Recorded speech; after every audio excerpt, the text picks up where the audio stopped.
Being in moments in my life, whether it was my health or personal life, friendships, relationships, I feel like giving myself completely to something is just the best way I can love. But I never wanted the pain that I endured to put some sort of guard on myself, an armor, if you will. And I never let that happen, because I still believe and I still hope. I hope for love, and I hope for healing, and I hope for change. And I never want to lose that.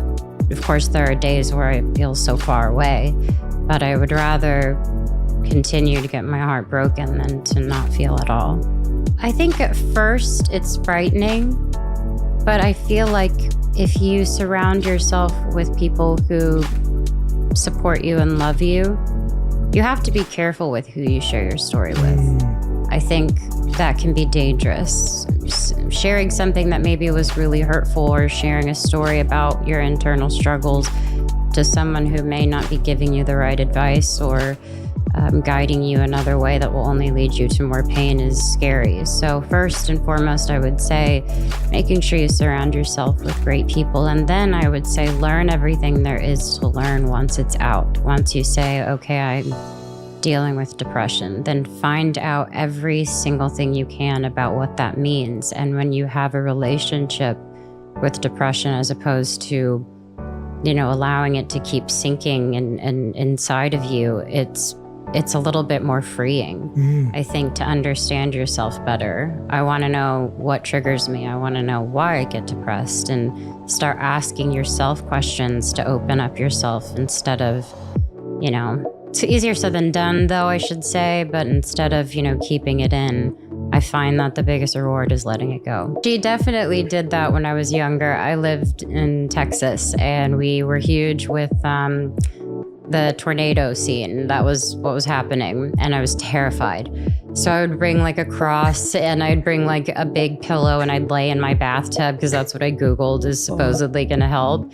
And my mom would just kind of smile at me, and the next day, I remember she got me a bunch of books, and it was all about thunderstorms and different clouds and formations and all this stuff. And she just told me, she's like, it's not that scary, it's especially when you know that it's just a part of the world. And I guess they are still scary, but now I understand what happens. And yeah, completely agree with, my favorite thing that I say in the documentary is that I have bipolar.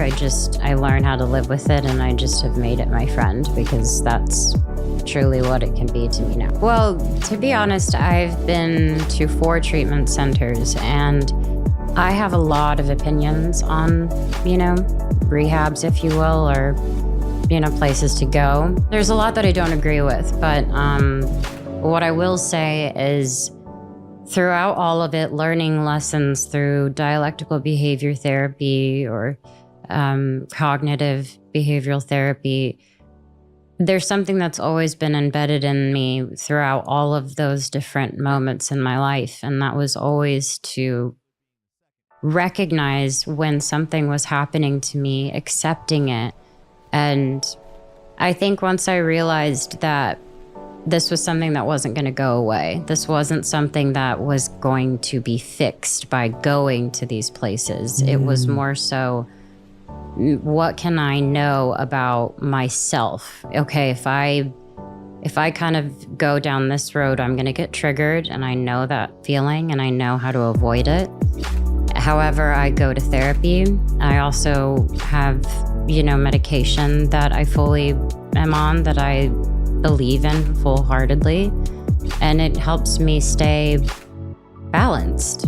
But I still have to deal with it. I still have days that are pretty low, and moments that I'm just too over the top, and I'm like, I want to buy everyone a house, and I want to save the world. But I've learned to kind of understand it. And the best part about that is also my family and friends learning how to live with it too. They can be great friends to me in that way. And that took a lot of time.